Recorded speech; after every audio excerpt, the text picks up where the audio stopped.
All right, we're going to start gathering things together. I'm going to take an opportunity to show you the thing that I've been working on. Some of you were here yesterday, so you got to see it, but I'm going to approach it differently. So even if you saw it before, you'll now see it from a different perspective. I want to talk to you as quickly as I possibly can about maps, because maps are fascinating to me. So this is probably the most viewed map in the world, Google Maps. And this is where you are, by the way. So if we just zoom out from the sucker, we get to see planet Earth. As you know, planet Earth is not flat. It is a sphere. I hope you know that. That seems to be surprisingly contentious these days. But the Earth is a sphere. But sometimes it's nice to see it flat. So what the standard thing to do is take a sphere and stretch the poles and turn it into a cylinder and then unwind it. So this is Mercator projection, or at least very similar to Mercator projection. Same basic idea. And one of the things that happens when you do that is you badly distort the size of the things towards the poles. So notice the relative size of Greenland compared to the entire continent of Africa. It makes it look like it's the same size. Sneak preview hint, it's not the same size. And this actually can matter quite a lot when you're visualizing data using maps, because bigger things seem more important. And so there's kind of a natural northern hemisphere bias to the way these maps work, which you could argue is bad in a lot of ways. So anyways, when I made the new thing that I'm doing, I did something different. You can now see this is Greenland and this is Africa, much closer to their appropriate size.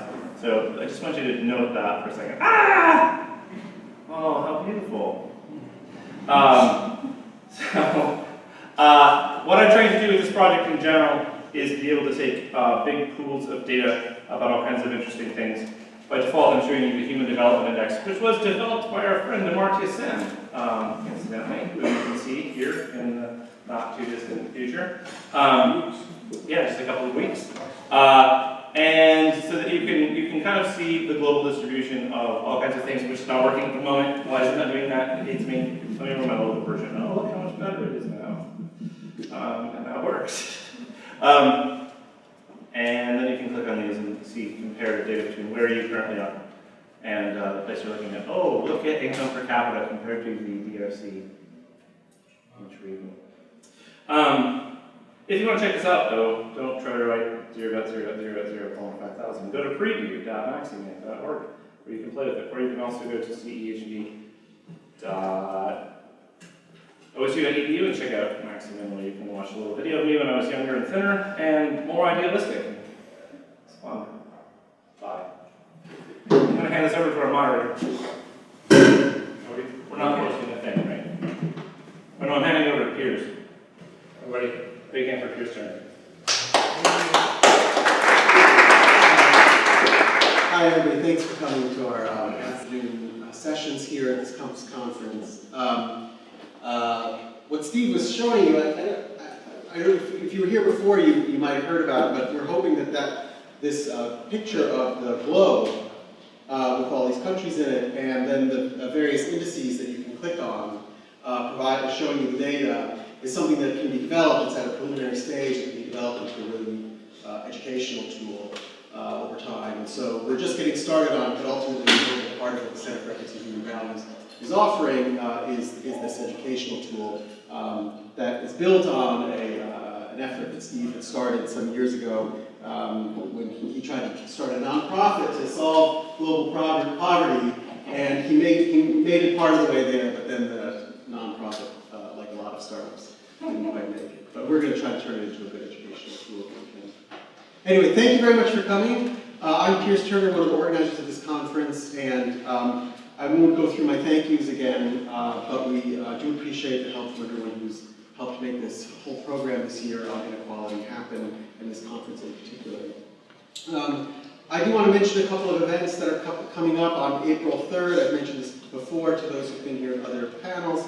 We have an event on basic income, April 3rd, 1 p.m. We're going to be downstairs here, a philosopher from Stanford named Juliana Murray is going to come and talk about that. And so if that interests you, come to our website and look.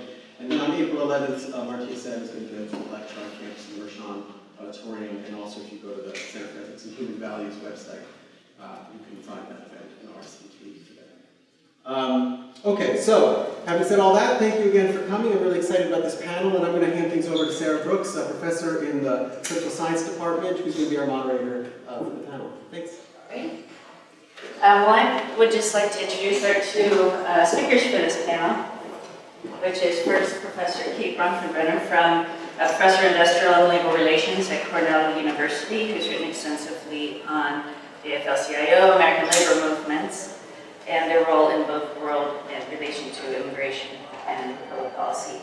As well as Ian Sheldon, Professor of Agricultural, Environmental, and Development Economics at Ohio State. He's written extensively also on global trade, capital flows, carbon permits, and issues of the like. And they'll be both opening up with initial presentations. I'll moderate a discussion, and we'll open up to Q&A from the floor.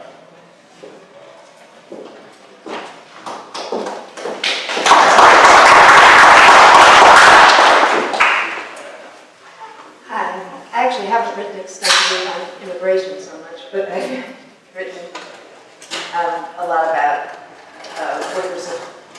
I've written a lot about labor, race, and gender, which of course includes immigrants. I come from a different field than most people here. Not a lot of. I'm the only person with from a labor relations perspective.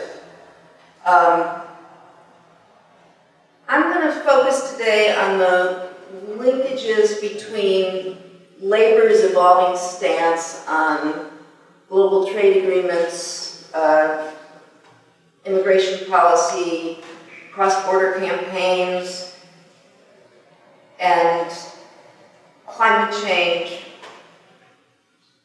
and the changing economic climate, as well as their own campaign strategies from the 1980s to the present.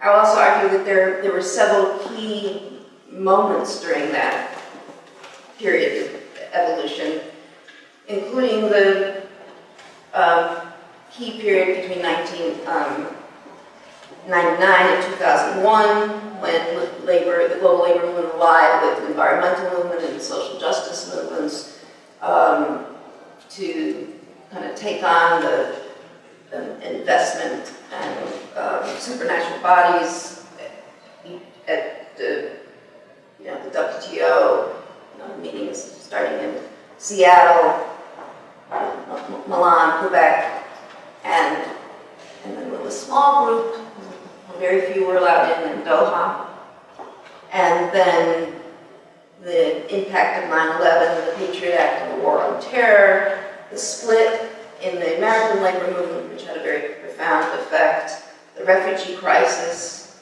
and then both Trump and Brexit, and the split within those two splits, and the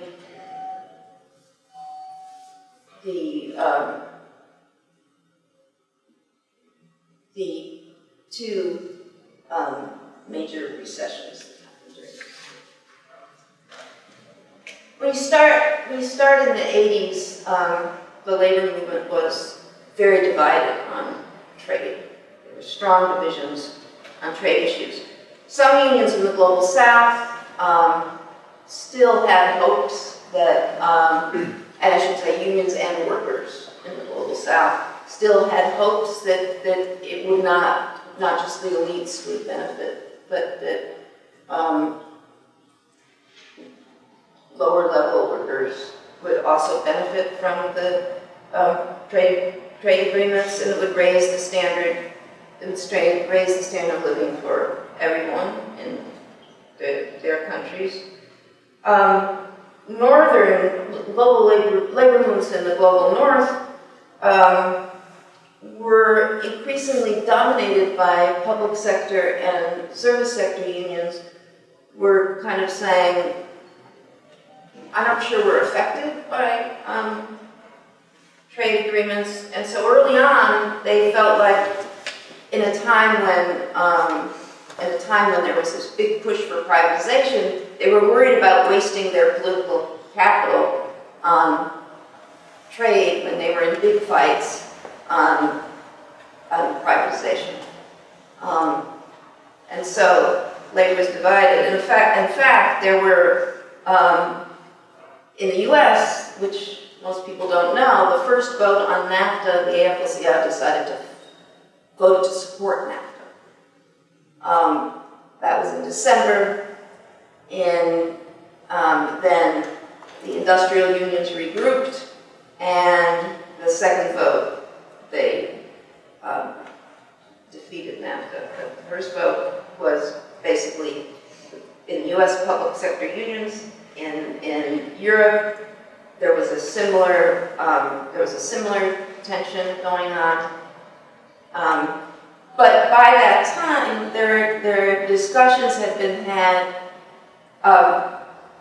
Very shortly after that, things started to happen where the impact of the ripple effect from plant closings became apparent. That realization that how much it affected the tax base in communities. That for every plant that would close, that how many other jobs that would be affected. It would affect the local hospital, it would affect the school, it would affect, and studies would show that it would affect between 4 to 6 jobs for every job that was lost. And the teachers union and the SEIU and AFSCME in the US, in Europe, Verdi in Germany, and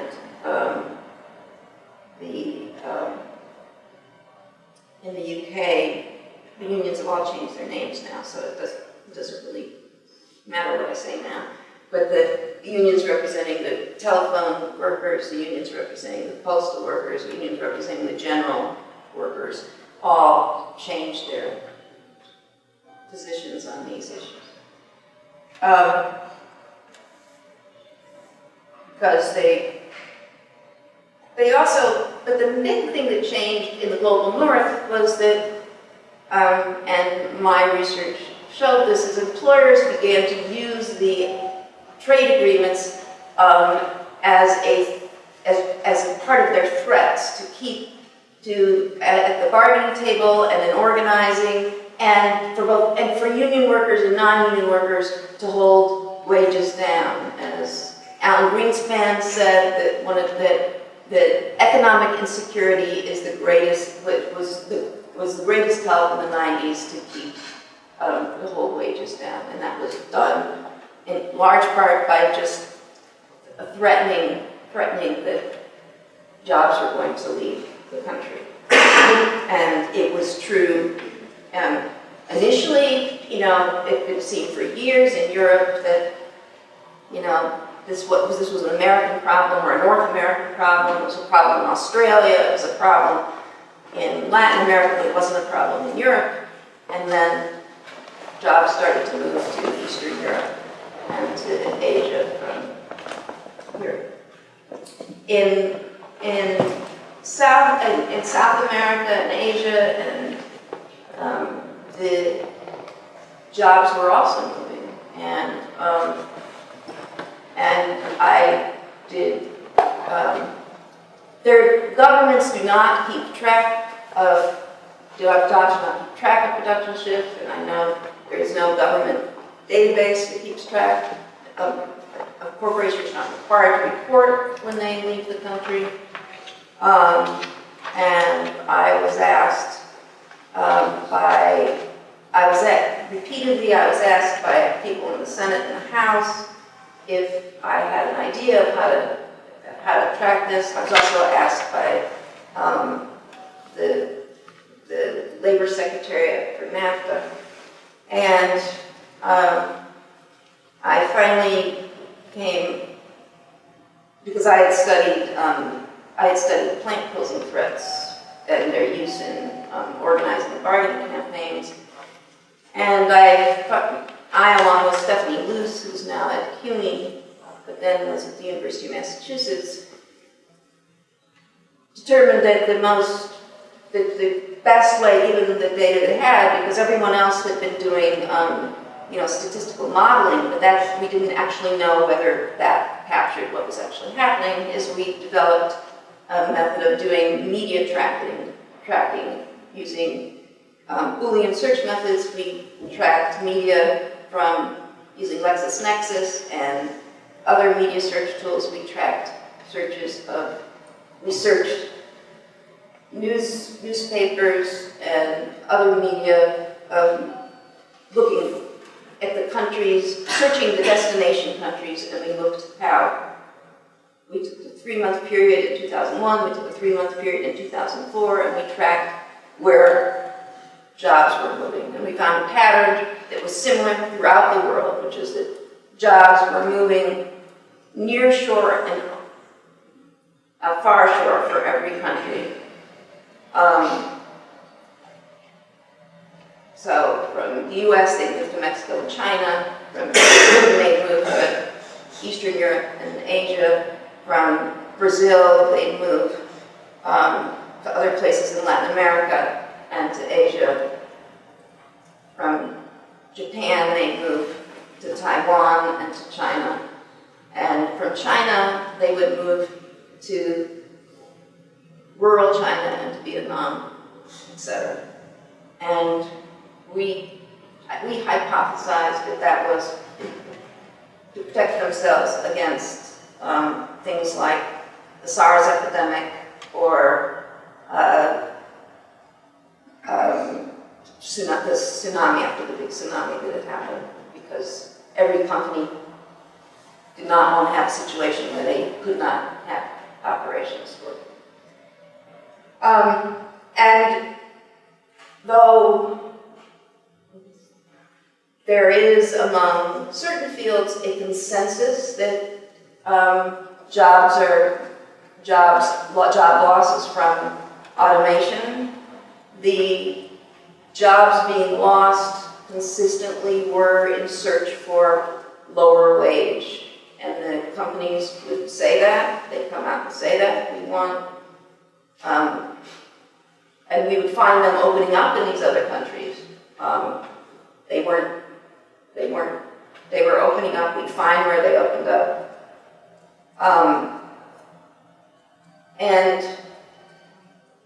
But we are now looking at it again, and we find that the majority of moves happening now are within the US. And I think, so far, and I can't say this is unfinished work, and this is my hypothesis, that what's happening now is because of all of the deregulation that's happening in the US, that they're moving now to southern states again like they did in the 70s, and that there are now places in the US that are so deregulated that corporations are finding it worthwhile to move in the US.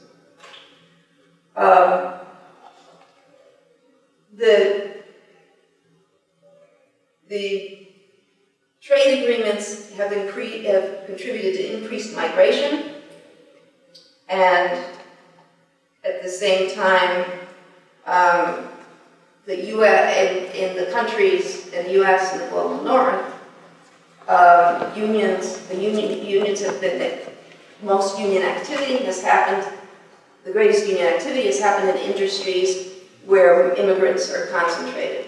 So it's an interesting, union growth is concentrated in low-wage industries where immigrants and women of color predominate. So it's very interesting that the majority of new workers organized are immigrant women and black women. And those are the workers who have been displaced from the countries that trade has displaced. in low-wage service sector jobs. That's where they end up. And those workers, as they join the labor movement, have pushed the American labor movement and the European labor movement to be more progressive on immigration issues. At the same time, corporations have changed their structure. Many more of them are multinationals, and their power has increased in terms of how they fight unionization. And unions can only win against them when they run much more strategic, more comprehensive, more global campaigns. And so unions have started to ally with environmental groups and to do campaigns that go along the entire supply chain, which has made them build relationships with unions in other countries and makes it harder for them to be protectionists because they've built these alliances with workers in other countries. And so they do worker exchanges, they build these relationships. But then,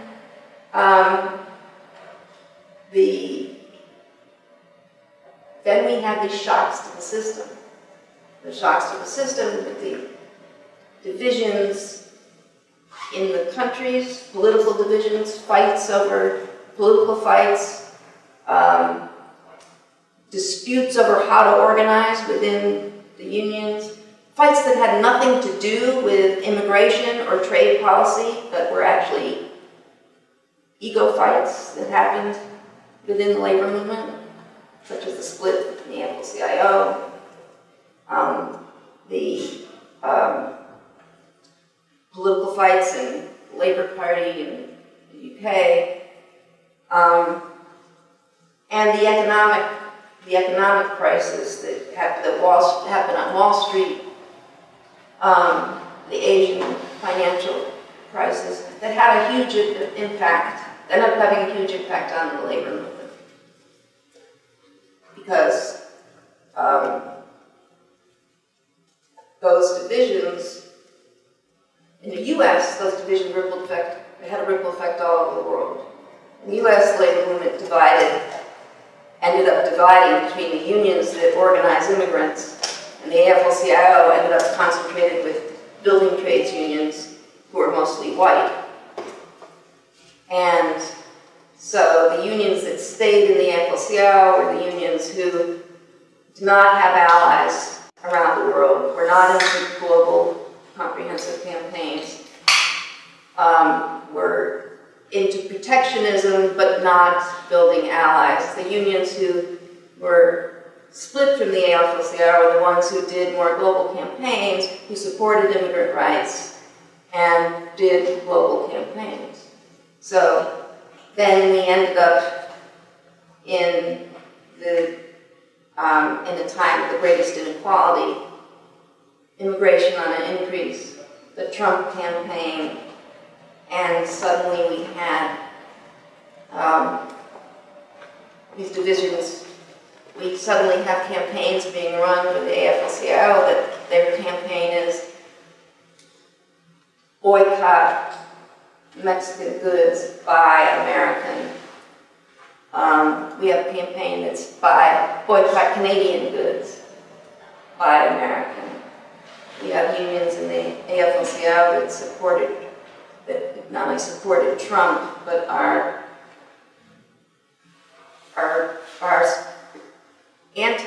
are saying, trade, but aren't even arguing for labor protections. It's just stop trade policy. And you have unions in the who are fighting for immigrant rights and environmental rights on one side, and you have those who are arguing do the Keystone Pipeline screw the Native Americans. So those divisions are happening, and that's a very different place. It's very similar to where they were in the beginning of the 80s. What does that do to the relationship with people, the bridges that were built with the Global South? You have members of the unions who are, the significant percentage of the labor movement are people from Mexico, Latin America. We have people who are significant number of members who are Muslim, and they see the labor movement not stand. You see one half of the labor movement going to the airports and demonstrating. You see the other half not saying a word about what's happening. You see in Europe unions who are talking about how the immigrants are taking their jobs and not doing anything, and you see the unions dividing on these issues. Dividing on the issues of trade, dividing on the issues of immigration.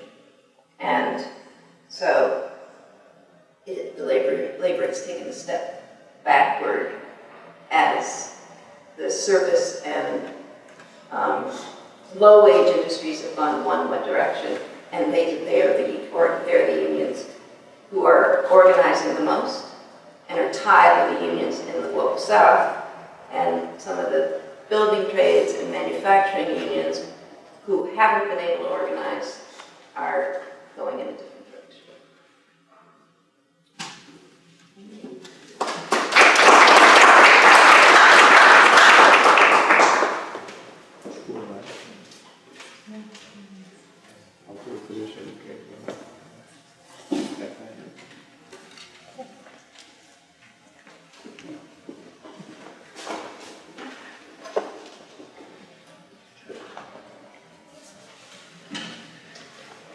Okay, thanks very much for inviting me. I'm sorry I haven't been able to attend all of the conference.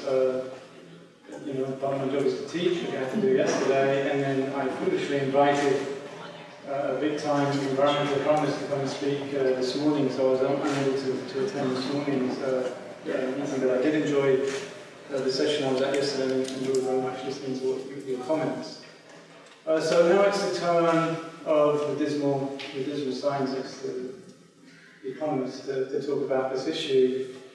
And let me start by saying something about global income inequality based on a very recent study by Lackner and Milanovic that was published in one of the World Bank's journals. Some of you may have seen the stripped-down results of this in Box EU. So what comes out of this study? Well, first of all, global income inequality, at least measured by the Gini coefficient, remains high. 72 in 1988, hasn't changed very much. By 2008, I see my old colleague Alan Randall's in the audience. If you look at Atkinson's index, Tiles index, pretty much all these indices that they have in this study show the same thing, that we still have pretty high levels of global income inequality. This study is based on over 500 household expenditure surveys and other surveys that they put together, so I think this is pretty much where we are in terms of data collection and analysis of global income inequality. But the piece of the story that you just get rid of that. Oh. So I'm not a Mac user, so I need I'm technologically inept. We don't. Oh, it's gone there. So one of the pieces that came out of this study that I think was very interesting was you may have seen this figure. This sort of looks like an elephant or an S on it. Oh, there's my whole talk. I can't talk that fast.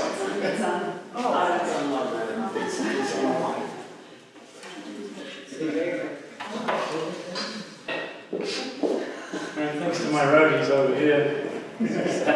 So what you have on this axis here, these are the deciles of the global income distribution. So you have poor people down here, you have your 1% up here, and then this is the average rate of income growth over that period. And what's interesting, there are two interesting things going on in here that some of you may have seen before. The median of the distribution, we're talking about 50th, 60th percentiles. This is essentially the Asian middle class. So that growth in income and the shift rightwards to the global income distribution is driven by growth mostly in China. And then what's interesting, from about the 75th percentile here through to the, right up to the 99th percentile, you have below average growth in income over this period. and this is almost entirely within mature economies, so you can think about the American or the European middle class being right down here, and then of course this is the 1% here on the end of the distribution. I think somebody mentioned Thomas Piketty's research yesterday. So I'm kind of interested in, essentially my story today is about the tension then between the growing middle class up here in Asia and what's happening down here in the mature economies, and the way the tenor of the political debate has gone about globalization, both here in the US. And I'm not going to talk much about Brexit. Being British and somebody who would have voted Remain, this is a very painful thing for me to talk about. And even until the middle of this week, I thought it wasn't going to happen, and now the dreadful day has come. And I think I'm going to give up my British passport in protest, actually. So let me talk a little bit about what economists think about the impact of trade on labour and wages. So I've spent most of my career, I would guess, as an ag economist, evaluating the net benefits from trade. So if you did a simple economics class, we're looking at the gain in consumer surplus, the transfers away from the import competing sector in terms of producer surplus, and the transfers back to consumers of tariff revenue, and you get rid of the triangles, what Harry Johnson called the tyranny of the triangles, the deadweight loss and the efficiency losses. And I don't think you'll find many people in my profession who don't believe, on balance, the evidence suggests that there are no benefits from trade. Now, this is not a dirty little secret amongst economists. It's well known to anybody who teaches international economics and anybody who's had a course in international economics that trade can have very important distributional effects, and this is largely, has been explained to undergraduates for decades, at least since the 1940s, or at least since Paul Samuelson really started to dominate international economics and microeconomics, is that trade can actually have quite important distributional effects. And this is the so-called Stolper-Samuelson theorem, which is driven by the underlying what's called the Hector-Ohlin theorem. So the Hector-Ohlin theorem basically says the following, in a very simple model: countries export those goods that intensively use those factors of production, inputs, in which they're relatively well endowed. So the argument is that, at least until Leontiev published the so-called Leontiev paradox, that the US would export capital-intensive goods and would import labor-intensive goods. And if you want to set that in the context of the graph that I just showed you, the idea would be that you might think of the two factors of production as being high-skilled labor versus low-skilled labor, and that the argument would be that developed countries would export, or high-income countries would export skill-intensive goods and would import low-skilled intensive goods. And then the idea is that there's this connection between goods prices and input prices. And so if you're an economy that's well endowed in capital, you shift your resources into producing capital-intensive goods. That drives up the rental cost of capital. In order for workers or labour to be re-employed, that means there has to be a decline in wages relative to the rental cost of capital. And that's the Stolper-Samuelson theorem without all the mathematics and all the diagrams that goes with it. Now, we've always known about this model, but research in the early 1990s, and this was sort of driven by the observation that the US distribution of income was starting to become much more unequal in the 1980s. When we actually started playing around with the data, it seemed that low-income countries had actually had little impact on inequality in high-income countries. This kind of came as a surprise to us. And Krugman had a series of papers in 1995. He said apparently trade with the low-income countries has had very little impact on both job numbers and wages in particular. And the evidence seemed to suggest that this was largely driven, the effect on wages was not trade, it was technological change. And in fact, the jobs were being lost due to technology, and that there was a wage premium for high-skilled workers. And that evidence seemed pretty robust in the late 1990s, early 2000s. And we sort of ended up at the end of that era where we've seen a long-term decline in jobs in the manufacturing sector. This has got nothing to do with trade, and it's being exacerbated by technological change. Now, at the same time, nobody thought that China was going to be as important as it's turned out to be in terms of its global economic shock. So these conclusions were drawn just before the impact of factory China on high-income countries such as the US has started to really pan out in the data. In economics, we traditionally, and certainly in international trade, we've never had the opportunity to do natural experiments like this. This is in some sense a natural experiment. It wasn't expected, the growth in China. If you go back and look at what the Wall Street Journal was saying, even in the late 1980s, even after the reforms had been going on for 10 years. So this was it was unlike NAFTA, which was very predictable. Trade had already been going on between Mexico, Canada, and the US before the agreement was signed. And it was very hard to tease out what was really due to NAFTA and what was already happening, etc., etc. This is a really interesting natural experiment. And there have been a lot of papers that have been coming out over the last few years, pretty much by the same set of economists. And they've been getting a lot of citations in the Economist magazine, the Financial Times, the Financial Press generally, and those of us who follow these things. So this is the first time labour economists have started working with trade economists and trade policy analysts to think about the effects of a big trade shock. So just very quickly, we can talk about the details of these studies later on if you're interested in the panel discussion. A very good paper came out last year. This is Darren Acemoglu, a professor at Harvard. He's going to win the Nobel Prize, I think, in my lifetime. Incredibly prolific economist. He has a paper with colleagues, these other guys, David Autor, David Dorn, and Gordon Hanson. They show that if you look at the data 1998 through to 2008, 2011, we lost about 5.8 million jobs in the US manufacturing sector. Approximately 17% of those were because of import competition from the Chinese, either directly through industries competing with the Chinese or indirectly through the downstream and upstream input and output relationships. And then I think Kate was talking about this, there were also some knock-on effects on industries that had nothing to do directly with the production chain, but would be service industries, restaurants, etc., that were also affected.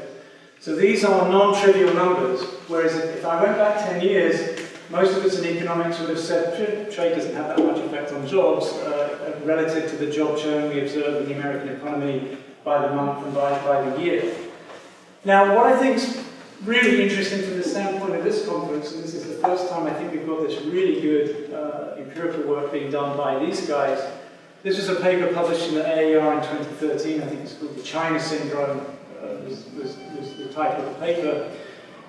What they do is they look at the impact of Chinese import competition at the commuting zone level. So they're really trying to figure out regional and local effects of import competition. So in other words, the idea is if there's a concentration of import competing firms and industries or sectors in a particular region, you should be able to pick up their effects, and if there's and then these effects should be exacerbated if there's little mobility or less mobility than we believe in the US job market. And what they find out is that there are strong regional unemployment effects because of Chinese import competition over this period. It's very clear that American workers, at least in the import competing sectors, are nowhere near as mobile as we thought. One of the little assumptions, not a little assumption, it's a very important assumption in the Stolper-Samuelson model. It's a long-run model that assumes eventually everybody gets re-employed. They move out of the import competing sector, or some of them do, and they find a job in the export competing sector. This is clearly a fiction. It is a short-run adjustment, but we think in the long run you might get that adjustment. But clearly the data is showing up that we have a lot less worker mobility than we thought. It has a long-run effect on wages, wage suppression, and I think what's really interesting is if you look at the benefit transfer numbers that come out of this study. And what's really interesting, and the economists had a really good graphic on this, we have what's called the Trade Adjustment Assistance Scheme here in the US, which was put in place originally by Kennedy, I think, during the Kennedy, during the Kennedy round of negotiations at the GATT. This is a scheme that's designed specifically to help workers who lose their jobs due to international trade. By the way, it only affects blue-collar workers. You can't get any money out of this scheme if you're a white-collar worker. And the wage insurance of $12,000, which you get over 2 years, only goes to workers over the age of 50. So it's an underfunded scheme, and it's the least important of the benefit transfers. So the very scheme that's designed to help workers who are affected by trade and unemployment, etc., it's been started by Congress. And I guess we might come back to that if you want to talk about that in the discussion. So what I want to talk about now is global supply chains. We've only really started, we knew about them for some time. We really only started to really understand how important they are, what's going on in these global supply chains. UNTAD, this is really a fascinating statistic, 80% of global trade now occurs within global supply chains. And much of that trade that goes on in global supply chains is actually in intermediate goods, not in final goods. So the example you may have heard of in the election or in the post-election discussion about trade policy, as Trump has tried to stop, I think it was Toyota locating a plant down in Mexico, which I think was being built just to supply cars to Latin America as opposed to the US.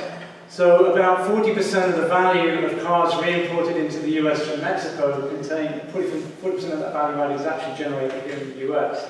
Now the canonical example is the iPod. Now the iPod is kind of old technology now, but there was a great study came out of one of the business schools a few years ago that showed of the final price of an iPod, 30 to 40% was Apple's, the value added. About another 25 to 30% was Toshiba in Japan, who were making the screen and the electronic bits and pieces. Chinese assembly workers got approximately 2 to 4%. Which I find kind of interesting. So slicing up the problem, as the guy dreamt up the side, is slicing up these value chains. So what we've observed is these value chains exist because what we used to have vertically integrated production located here in the US or Europe or wherever, this has been sliced up and outsourcing and offshored around the world. It reveals a lot about the distribution of the value added in these value chains, and I thought you might be interested in seeing these numbers. It's a great paper by Timmer and his colleagues in the Journal of Economic Perspectives. This is the American Economic Association's journal that anybody ought to be able to read. There are no equations in it. Typically, there are no equations. This is a great paper, and over the sort of the same period as those labour data that I just gave you, they look at the percentage change of value added going to particular inputs in the value chain. So for high-income countries, both capital and high-skilled labour increase their shares, 2.9 and 5%. So a lot of the increase in value added is going to high-skilled workers in the high-income countries. And the same is true of low-income countries. Capital and high-skilled workers are getting larger increases in the value added than low-skilled workers. And what's interesting from my standpoint, if you think about the Stolper-Samuelson theorem, the Stolper-Samuelson theorem would predict that high-skilled workers should increase their share of value chains in the high-income countries, and low-skilled workers should be seeing an increase in their share of the value added in the low-income countries because of the assembly argument. It turns out that the share of low-skilled labour falls in both the high and the low-income countries. And we can say something about the high-income countries. So right now there's some rethinking of the Stolper-Samuelson theorem going on amongst economists. So Timmer presents, I think, a kind of an interesting argument that in the high-income countries, we're observing increased investment in or use of what we call in economics intangible assets. So these would be brand names, blueprints, R&D, copyrights, trademarks, etc., new accounting systems, whatever you want to think it. So manufacturing has become less assembly, but more the services that are needed in order to be part of these global value chains. And I read recently Rolls-Royce, when it sells a jet engine, the 25-year service contract is more valuable than the engine itself, which I thought was a really surprising statistic. So it's the service piece of the story that matters, not so much the old traditional manufacturing argument. So these intangible assets or capital, they're combined with high-skilled workers, and that's what's driving this increase in the value added being garnered by high-skilled workers in the value chains, typically as we think of it, in the high-income countries. So trade models have basically been adapted to capture this. And what we do now, and not me personally, but what my colleagues in the economics profession do, is they write down skill distributions, they write down matching models, and these high-skilled workers are then matched with capital. So it's not the traditional capital and labour, it's capital and high-skilled labour, and there might be some medium-skilled labour and some low-skilled labour. And the guys in the middle, the medium, okay, typically get pushed down into the low-skilled sector, and the high-skilled labour gets combined with capital and these intangible assets. So that what happens is when you get a price shock or a technology shock, this favours the high-skilled labour in the capital-intensive sectors. And if you look at the data on US and other wage patterns, this kind of theory is starting to show up in the data, and it couldn't have been explained by the old Stolper-Samuelson model, but it can partially be explained by this adaptation of that traditional model. The big puzzle is, why are low-skilled workers in low-income countries, why have they not benefited as much from trade liberalization as theory would tell us? So if you believe the old Stolper-Samuelson theorem, right, low-skilled workers, many of them in, say, China or elsewhere in Asia, assembly chains, the assembly of the value-added chains goes to those countries, why has their share of value-added not increased? And Penelope Goldberg and Padley, this is a very good paper in the Journal of Economic Literature if you want to see all the empirical work on trade, globalization and its impact on wages and the workforce in developing countries. One standard argument, but this goes all the way back to the Arthur Lewis's model of economic growth. You have, so think about China. As the reforms began, you have a huge workforce being released by the rural sector. Low marginal productive labour in agriculture, low wage, can be pulled into the cities to work in factories at a higher marginal product, but the rate of return on capital is significantly higher than the wage rate. So this is capital, mobile capital, essentially taking advantage of a very large pool of low-skilled, low-wage labour that you can move out of the countryside into the city. And what's really interesting, if you read, in another life I read the literature on Chinese economic development, there's a big debate going on in China about, has China hit what's called the Lewisian turning point? Has that cheap supply of low-wage labour, is it drying up? And we are starting to see wages increase in China. And we're also starting to see the proportion of value added that Chinese industry gets out of things like computers and cell phones is increasing, as China actually now slowly moving towards being a middle-income economy, and their economy is adjusting, and we're seeing the end of this. Now, there's a big debate about this. Some people say, no, the Hukou system is still stopping workers being able to move to the cities and take advantage of the social safety net.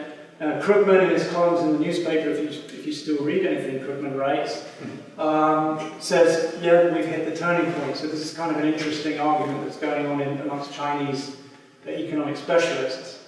Now, something that I happen to be interested in and working on, not this particular case, is these value chains. We're seeing a lot of foreign direct investment into the value chains, and a lot of that direct investment is to improve the quality of the product being produced at the end of the assembly line. An economical example, this is a great paper by Verhoeven in the Quarterly Journal of Economics that looked at Mexico in the case of VW. So the VW Beetle plant was built in Mexico in the 1950s. It's very old technology. I mean, obviously the Beetle doesn't exist. The old Beetle, the one that I used to drive, my dad used to drive when I was growing up. My brother crashed on it as well, I remember, by the way. That old Beetle, they don't build them anymore. But this plant, low-skilled workers doing traditional assembly work. You know, imagine a guy in overalls with a spanner or a wrench, right? VW invested in a new plant to build Jettas and also the new version of the Beetle, which is essentially a Golf anyways, okay? And it was all robotized, robots, modern automated manufacturing. The big winners, and Verhoeven has shown this, is that the big winners, especially this plant was built around the time of the peso crisis. So the peso crisis was a big shock for the Mexican economy, big depreciation in the mid-1990s. Suddenly Mexico starts exporting Jettas to Latin America and North America. The big winners was high-skilled labor as opposed to low-skilled labor. And this was because of quality upgrading. And I'm doing a little bit of work in that area in relation to the food industry. So I have 2 slides. So should we go down the route of economic nationalism? I'm not looking at you in particular, it's actually an overview. Now NAFTA, Trump seems to be softening on NAFTA, but let's assume that this is all, just the tweet of the day. What's the appropriate policy response to this, to what we've observed in the data, especially in the high-income countries? So think about the elephant that I showed you, is that the slow growth in income has been amongst mostly low-skilled, middle-class workers, both in North America and in Europe, if I buy into the arguments about Brexit. So straight off, you won't move me on this. Protectionist trade policies are a really blunt instrument for addressing job loss and wage stagnation for low-skilled workers. Now, Brexit, I'm not going to talk about Brexit. All I know is I have a friend at the University of Wisconsin, Tom Rutherford, who was hired by the British government to do a huge beautiful general equilibrium analysis. He won't tell me the results for the UK, but he said they're awful for Ireland. About a 10% reduction in their GDP over a 15-year period, because the island is so integrated into the British economy through just by being the closest, the only land border that Britain has with continental Europe.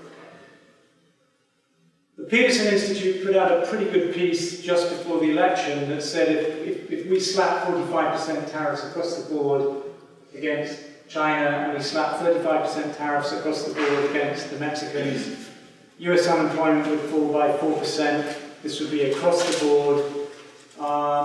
Eventually there would be, the Fed, etc. would adapt to this, but this would be over the medium term. So there'd be quite a big hit.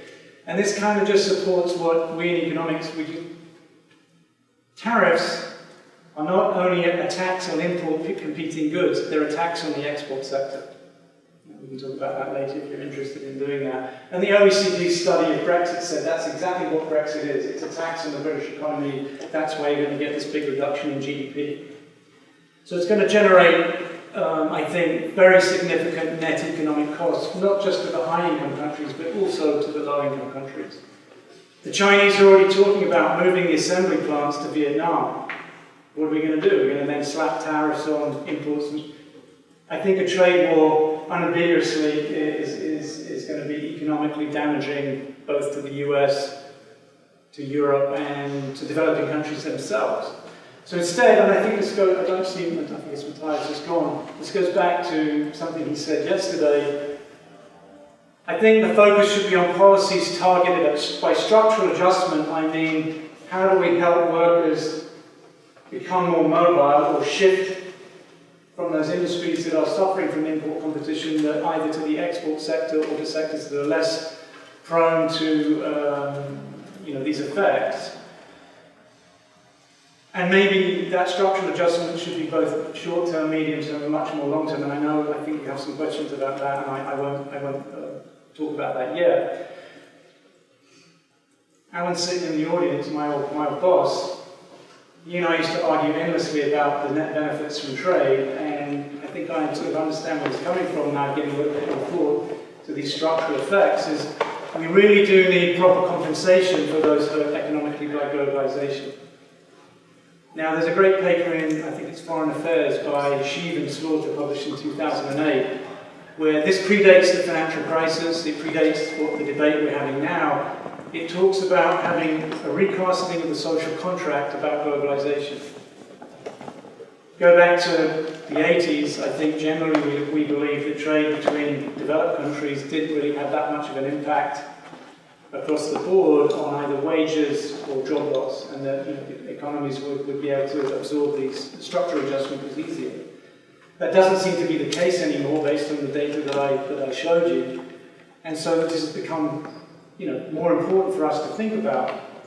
So moving forward, and this is my really rather pathetic attempt to say something that might be of interest to the political scientists or the philosophers in the room, and I feel more comfortable about talking about one and less comfortable about talking about the other.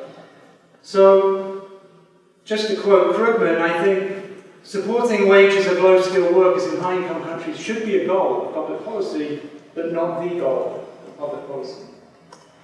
In other words, I think we do have to maintain a world trading system that permits, or the one that permits development actually matters. Now, I thought Matthias made a throwaway comment yesterday, he's not here, he's not here to defend himself. He said the whole world trading system is rigged against poor countries. Now, that may be true in some circumstances, and we can talk about that in the panel discussion, so that's where my caveats come in, and I would like to say something about where the WTO might actually go in addressing some of those issues.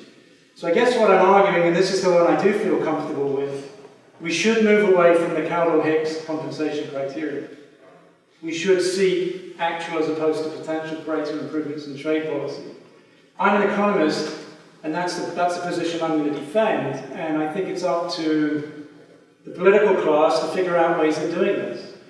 We're going to talk about this, I think, in the panel discussion. So yesterday, I think Matthias said, this is politically infeasible. I don't know what the alternative is, other than protectionism and isolationism, which is not going to generate the outcomes that we think it is. I think Trump, and I won't say Theresa May, I'll say Nigel Farage, is selling snake oil. Snake oil to the public on this. And then finally, and this sort of goes back to why I showed you the elephant. You've got the middle class in the high-income countries have not really done very well. There's this risk we go to isolationism, and we forget about development elsewhere. Do we have a right, as a sovereign country, to generate these negative impacts on developing countries who might be advancing through globalization and international economic integration? And this is sort of appealing to something I've never heard this language. I haven't taught welfare economics for about 10 years. And I happened to read a paper by Tony Atkinson and Brandolini that talked about this idea of a cosmopolitan global social welfare. I understand social welfare functions, but I've never heard this terminology, cosmopolitanism, this idea that it doesn't matter who you are in the world and which income distribution you have to be in, you're all equally valued. And then I made the mistake of picking up a paper by somebody called Nagel, I believe, he's a political scientist, where I got dragged into reading it. It was hard for me to do it, but it was interesting because I said, oh, Hobbes didn't believe this was possible, and Rawls had said this, so I think this is, so I throw this out there to the people in the room who know better than I do about these things. So let's go, I'm arguing proper compensation, and I buy into this argument about a cosmopolitan social welfare function. So on that point, I'll finish. Thanks very much.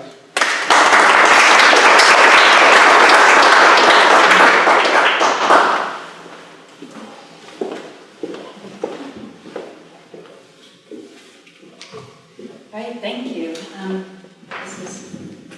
So Mike can sit here to moderate this. Maybe we should start to keep the momentum of Professor Sheldon's most recent points. Start from that last question of, we're at this point of facing the question between nativism and valuing one type of human worker over another. I wonder if we should worry about offshore, and we should worry about losing jobs in America, or if it's politically or economically even feasible to say, yes, in fact, we have no business making jeans in America. Let's offshore the low-skilled jobs to the humans in other countries who are facing the struggle of putting food on the table and eating from day to day.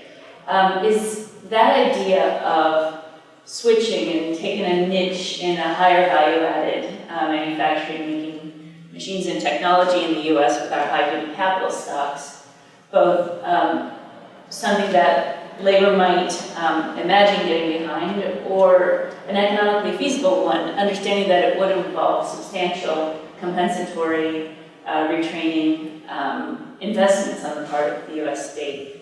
Can we get from a theoretical model to an actual way of increasing global trade, which I think there's a pretty strong academic consensus that trade and trade openness is good, to some way of concern for that sort of equity and global worker solidarity across the First, I think it's a pretty distorted view of the American economy to think that a manufacturing job making jeans is a low-skilled job. We have to, on the scale of jobs in the US economy, we have to remember that that's a pretty good job. We've got, in our job range, we've got, you know, we've got workers who go around wearing signs and try to get someone to take a leaflet from them. And that's how they try to make a living. Or dress up in a costume. And, you know, they get paid based on how many leaflets they get. And that's how they try to make a living. And we got a lot of people doing those kind of jobs in our economy. So, we have, you know, we still have a significant part of our population who are working as, you know, domestic workers. We have people who are making below minimum wage because they are in jobs that aren't covered by labor law. So I would say, let's remember that a factory job is still, that's considered skilled work. You actually have to be trained to make, geez, those are considered good jobs that have left the country. So that's a different point. Now, are our jobs are these better valued jobs? Do American jobs matter more than jobs in other countries? Absolutely. I mean, I don't believe that, you know, one of the things I try to, you know, one of the reasons that I track, one of the things I think, you know, we have to look at work all over the world, that it's not a matter of, it's never a matter of U.S. jobs, it's always the question of what's happening with work in general. And we have so many people in the world who aren't part of any kind of employment economy. They're not in, you know, they're picking rags or something like that.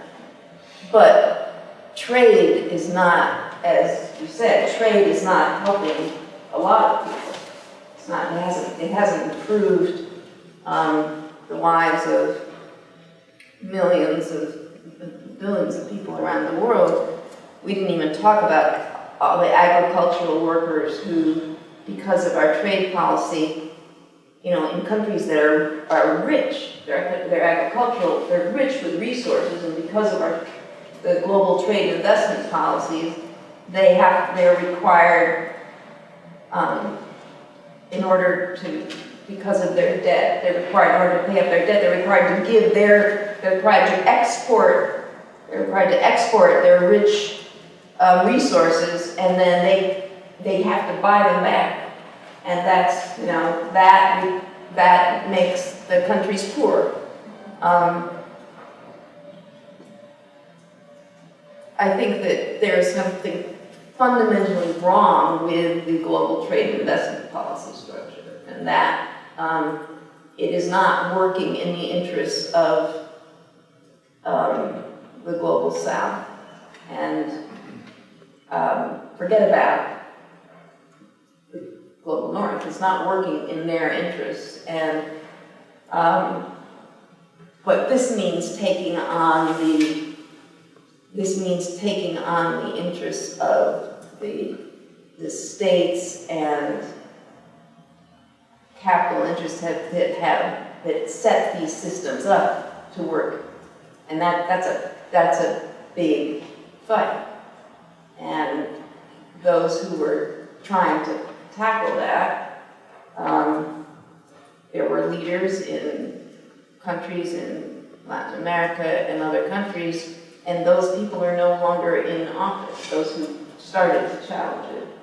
And there were people, you know, the movement that I said that was in the late 1990s and early 2000s, that movement hasn't disappeared. The World Social Forum and things like that still happen, but that has dissipated. But I think that's the level it has to happen. It has to happen at the very top, taking on the supernatural bodies that put the interest of investors first. Okay. So I guess the issue I was trying to raise in the presentation was I worry about using the wrong policy instrument to solve a serious problem in the US and other mature economies about people being left behind by globalization, be it through technological change or trade or something else, or lack of education or whatever. And I think, we could spend a whole conference thinking through how we would improve our social safety net, the mechanisms of transfer. And I think, we could look to Europe, I suspect, for, especially maybe the Northern Europe, not my country, but Scandinavia, for policies that do a better job of smoothing consumption, smoothing the real business cycle of people who do lose their jobs because of globalization or whatever.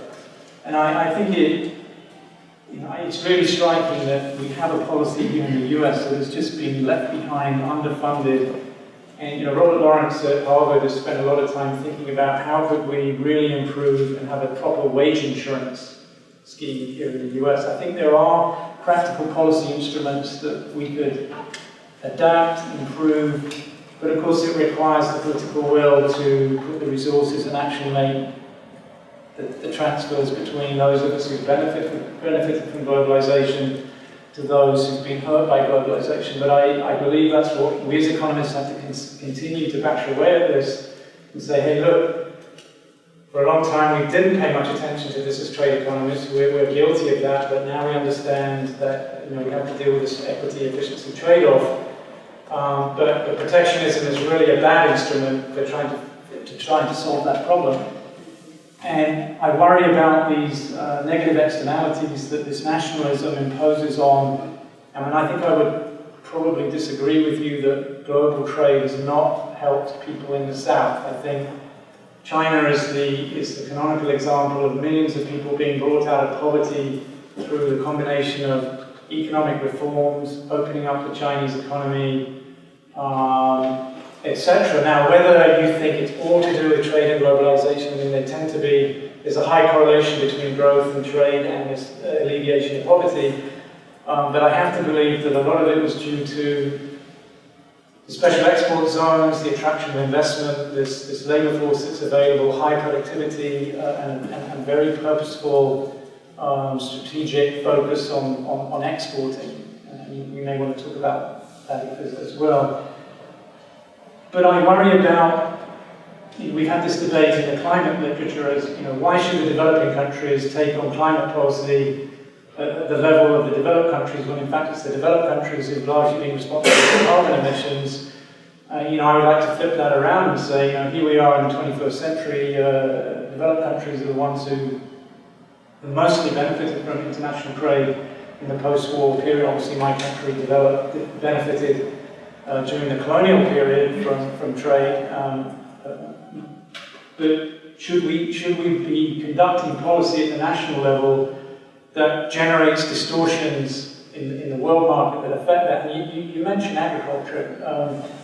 I didn't really want to talk about agriculture because I spend most of my life talking about agriculture, but as you raised it, I'm going to use that. This is really interesting. So, developed countries who really, other than the US and maybe Canada and Australia that have the resources to produce agricultural commodities efficiently, countries like mine, Japan, we should have got out of agriculture. Agriculture in terms of trade move against that sector and should signal you to get out. But guess who spends the most money on farm subsidies?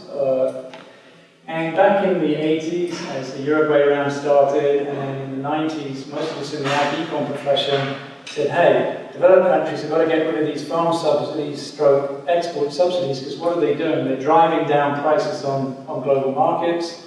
This is hurting countries who have agriculture as an important export. And we still haven't solved that problem. although Europe is actually committed to getting rid of its export subsidies finally, but that's largely because internally they changed their agricultural policy for political reasons. The European budget was going to be bust by that policy. And that's pretty much where the Doha round ended up in 2008. We couldn't get an agreement, mostly over agriculture. Then along comes a price spike in the late 2000s, and what happens? A bunch of exporting countries, a good example is in rice. So the world rice price in 2008, so there are three major subsistence crops, rice, wheat, and maize. And dietarily there are substitution possibilities between those commodities. So the price of rice went up by about 160% in a very short space of time. It's a very thinly traded market. Now, politically, countries have to take, developing countries, low-income countries, where a high proportion of people's budgets, especially in urban areas, are spent on food, have to take care of high food prices. In fact, a colleague of mine at Minnesota, Mark Berman, has a great paper in the AJE, American Journal of Agriculture, that shows this incredible correlation between food price riots and food price spikes. And politically, you have to make, think about the Arab Spring. This was partially driven by food prices. Now, what developing exporting countries did individually was India, China, Thailand, Vietnam. They slapped export taxes onto rice. Why? They wanted to keep down domestic rice prices.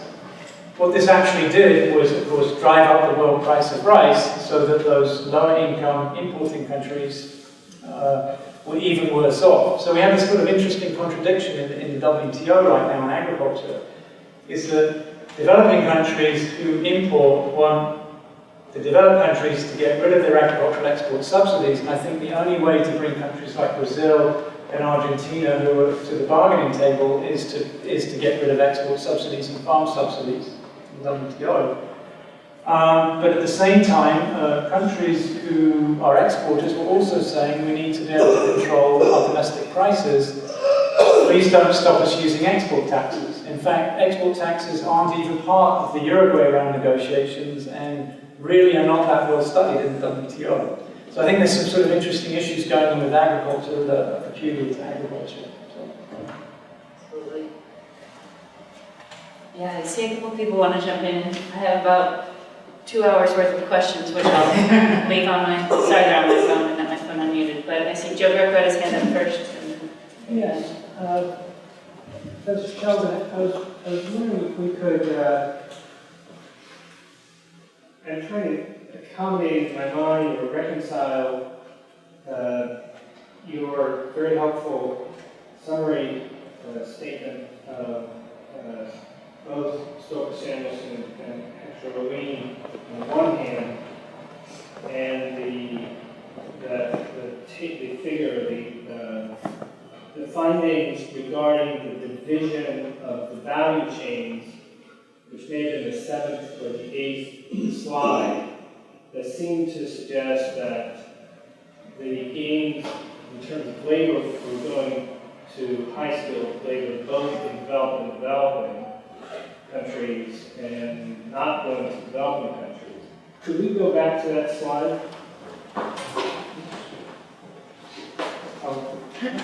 Don't let me into any of the confusing. As you said,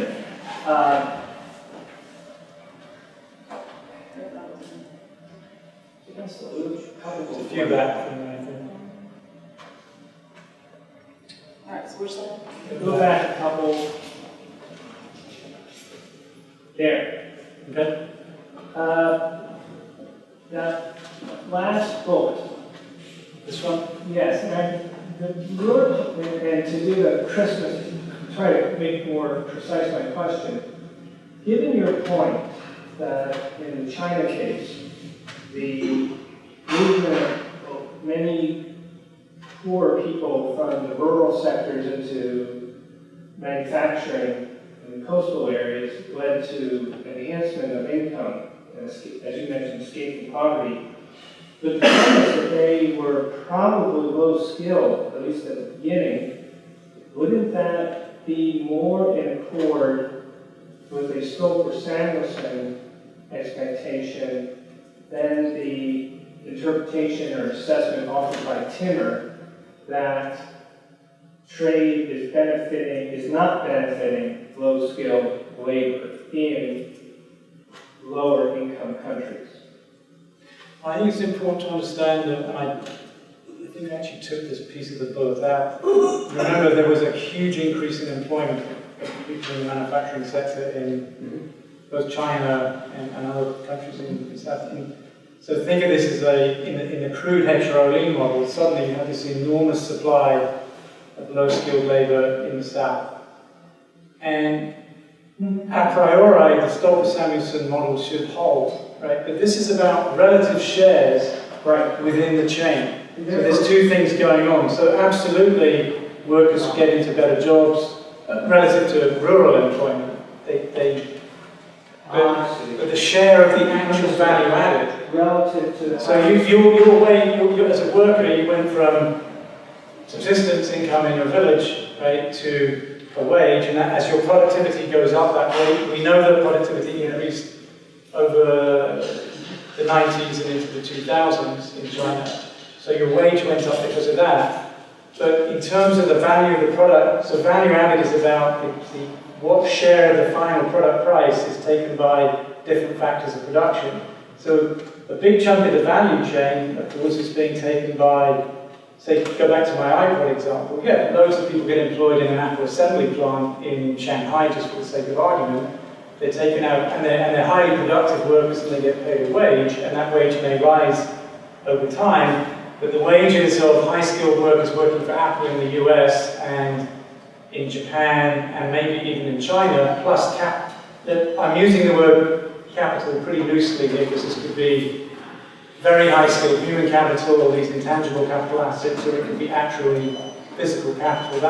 So this sort of Arthur Lewis model was with the traditional physical capital. I think this is sort of in a 21st century version of that growth model. So, I mean, in the long run in China, what should happen, of course, is that as that stock of labour dries up, as marginal products of labour equalise in the urban areas relative to the agricultural area, and that if you start applying capital and modern technology to agriculture, then you'd expect to see the wage rate rising relative to that rental cost. But that's too simple a model. That's our old, why did economists work with these models? Well, they're easy to solve out analytically, and you can draw two-dimensional diagrams, right? We've really got multiple factors here taking shares of this value chain. And finally, we should infer or know that there's a high correlation between share and value added in relative wages.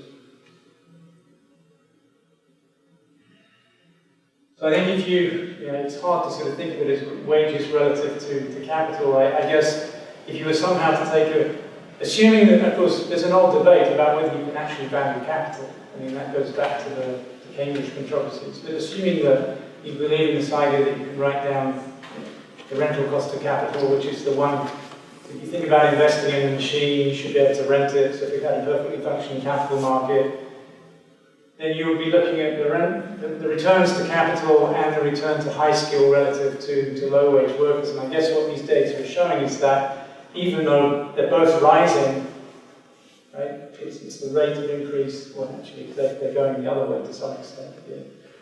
So I think this is a puzzle, and I'm not fully sure I can explain it, and I think we're struggling without, I could have spent my time showing you what the Stoker-Samuelson model looks like now, but who wants to be bored on a Friday afternoon with isoquants and isocross lines and et cetera, et cetera. So this was my crude attempt to try to explain with these data. We have about 5 minutes Can I left. just add something to this? So, our data found that the work was, when the wages went up in the cities in China, companies started to move from the cities to rural China, and then as wages keep going up in China, companies are moving out of China. There was if you read corporate reports, there was a plan to start moving to Africa, but then the uneasiness about Ebola caused enormous uneasiness, and that was the next place corporations were going to move. And there's a lot of discussion about that as the next place, but that, you know, that's all very. When you say corporations, do you mean Chinese corporations or corporations in general?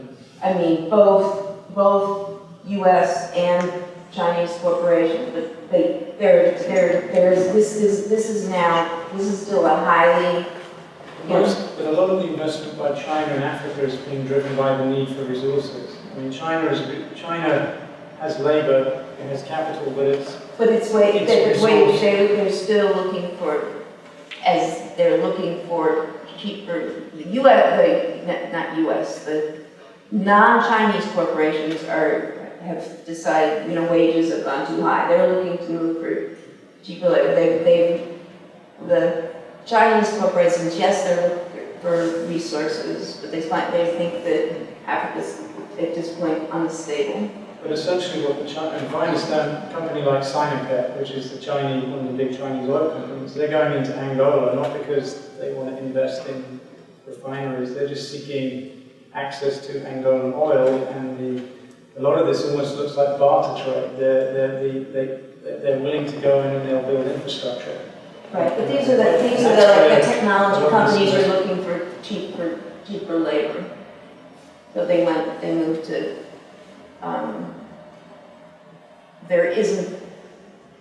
Vietnam was the only country that was cheaper than China.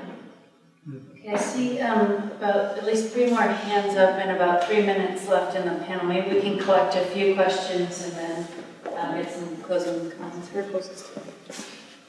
Thanks. Thanks a lot to both of you. Just questions on some of the practicalities here. So, what would it really take to create greater mobility or sufficiently great labor mobility in the United States to deal with some of these problems? So, the people who are contributing flyers, how much training do they really need to get into a position where they count as high skilled here? You know, I take it we're not going to get computer programmers, but what are we really talking about? So is it kind of a realistic thing that just involves, you know, getting a whole new degree, or sort of thing? Thanks, there's one more right straight So ahead. I'm Tim Barton from sociology. I'm going to resist the urge to argue that economic sociology might actually have foreseen some of the things that economists miss, and instead ask, and we're now happy to see them coming around, but instead ask a big picture question. It's a little bit different, but maybe similar to Sarah's, which is there a possibility that there's actually an opening for the rise of a kind of internationalist frame that would bring together a global project, a global integration project that respects national borders, that doesn't go as far when it comes to imagining that trade generates optimal outcomes for everyone, and then respects national governments' abilities to support and regulate industries in ways that improve the lives of the most exploited people, but also support more higher levels of competition in a way that moves a little bit away from the neoliberal globalization project without going to economic nationalism. And of course, this is an idea that emerged from the labor movement, although I understand that it's divided on this issue. But I just wonder if there might be a possible shift away from economic nationalism to some kind of global internationalism. One more in the back. Right behind you. It's one of the boss. Your boss. The Oh, old that boss. one. Never mind. Same as the old boss. In the opening session, one of the speakers had a diagram and commented a little bit that the hollowing out of the middle class, roughly speaking,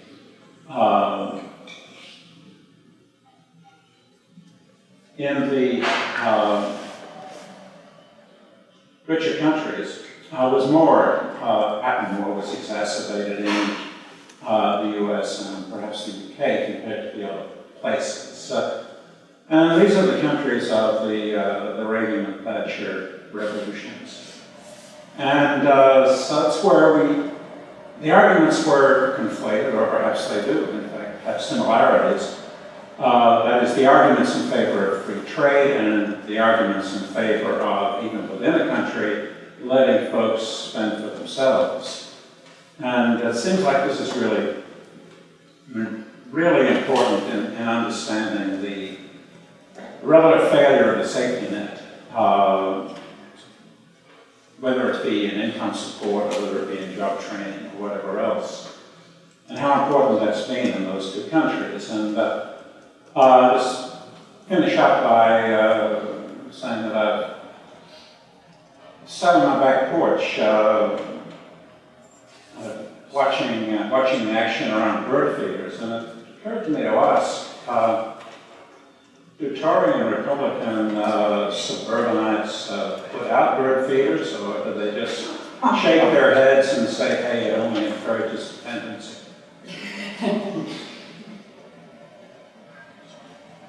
Well, can I answer that last question quickly? Absolutely, we're a bit over time, so let's try to keep My parents were definitely suburbanites. They didn't vote Tory, and they put bird feeders out. And my mother, who was a Tory, put bird feeder out too. So I guess two observations. So my students ask me, is there an answer? When you're working on this research about plant closings, is there anything that can be done? Is there actually, in this era, when all this is happening, is there anything realistically? Is there anything? Is there nothing that can stop it from happening? And I, wanting to give an honest answer, that it's like,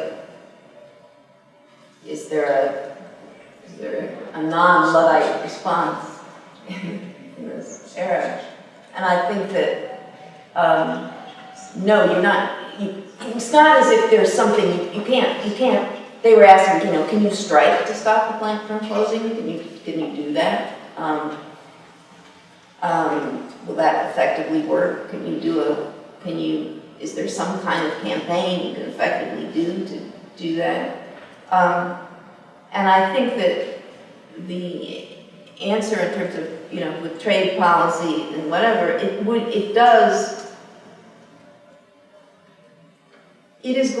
it's certainly going to take an effort that is, I think it's going to take more than just saying we're going to train people, because the export jobs are really low wage. The majority of new jobs are low wage jobs that are happening. So they're not going to, people are going to have three jobs to support a family, and we have to recognize the jobs that come from exports are low wage jobs. They're retail jobs. So they're much lower wage jobs than the jobs people are losing.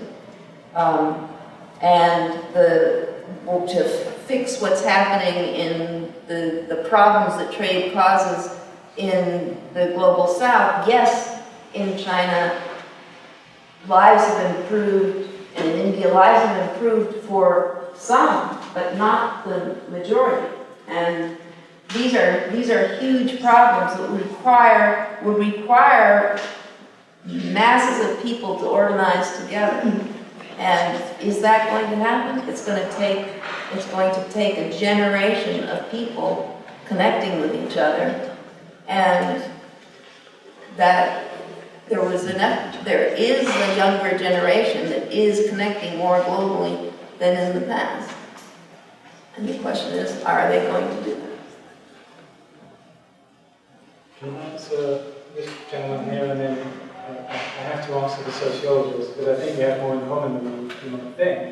But they might not agree with the answer. I think economists have been thinking about it. I would push for more apprenticeships, that kind of training. I think we can learn a lot from what the Germans in particular year to help their workforce become more productive. Obviously, they're benefiting from a low value of the euro and the ability to export, but I think fundamentally the German economy is very productive, very strong, and it was somewhat moribund in the 1980s. So I think that we have a lot to learn from that and the way they run the social safety net in Scandinavian countries. I can't defend what Mrs. Thatcher did. I mean, that's... I'm my dad's son, my dad was like Pavlov's dog. If he ever saw Mrs. Thatcher on television, his head would metaphorically explode. So, and he would be horrified to see Brexit, I think. Going back to your point, it's interesting, Paul Collier, I don't know if you're familiar with his book on the bottom billion, but he's got a really nice little paper tucked away in one of the journals on how might we reasonably reform the WTO as an institution that deals with... Ultimately, the WTO is just a trade rules system and a dispute settlement system. I mean, that's the way I look at it. I've studied it extensively, but he makes it interesting. So the WTO, or the GATT, its predecessor, was successful because you had a coalition of the willing. And the coalition of the willing were the OECD countries. And, you know, by any measure, if you just measure it by the metric, we lowered tariffs. Average tariffs are 2.2 to 4% amongst them. And we extended that through most favoured nation status to anybody else who was a member of GATT and in the WTO. And we gave special and differential treatment to developing countries, which meant we didn't expect them to lower tariffs. But we completely ignored the industries at the time that they might have been interested in, which was agriculture, textiles, and apparel. So how do we bring the newer members of the WTO, the new developed, you know, not the Chinas and the Indians? I mean, I think they fully understand the issues. And I think the problem is the WTO, is, at least as it's currently, its job is to cut tariffs, right, through negotiations, through the Doha round and in previous rounds. But many developing countries are seeking development aid. So Collier in his paper suggests we need to sort of think about the game where the first round of the game is the OECD countries commit to transfers to the developing countries. And then that takes that group of countries, they're not in the tariff bargaining game, that's not part of the game. And then you bring the Brazils, the BRICS, if you like, to the table to do the traditional negotiating. And what he's suggesting, I think, is that the WTO become more of a you don't have to agree to all the rules. You can agree to some of the basic principles, but not to all the rules. And I think that's an interesting argument. I mean, Britain tried that in the EU. We're not going to be in the euro. You know, we managed to cut that deal, and it still didn't keep us in the EU. But he makes another really interesting... Many of the high tariffs that still exist are actually tariffs between developing countries. And he makes a really interesting argument. Why don't they start negotiating on the side to cut tariffs amongst themselves, but they're not expected to extend those tariff cuts to the developed countries? So it's sort of a reversal of special and differential treatment. Now that hasn't happened, and I think one of the reasons why we've seen countries like Mexico, other countries in Latin America, enter so many bilateral trade. I mean, Mexico has something like 40 bilateral trade agreements outside of NAFTA. Is precisely that argument, is that they're not getting it through the WTO, so they're sort of unilaterally or bilaterally or regionally trying to figure out what's in their own best interests into. And you know, this expansion of RTAs was never in the minds of the originators of the GATT. Regional trade agreements violate the GATT, right? Because they're discriminatory. So I think that, I kind of agree with you, but I'm not sure, I don't think the WTO is the right institution through which to do it, but I think some of the ideas I've seen about how to reform the way the WTO works could be brought to the table in the kind of conversation I think we want to have. Of course, this all requires political will in the developed countries to be willing to supply those transfers, right? In other words, what I'm arguing is you've got to separate development from trade liberalization. I think the Washington Consensus always argued the two were, but if you're in some landlocked country in Africa, Central Africa, with no infrastructure, corrupt government, etc., or little access to the world market without foreign direct investment, then the WTO means nothing to you. You get nothing out of it. Thank you. Well,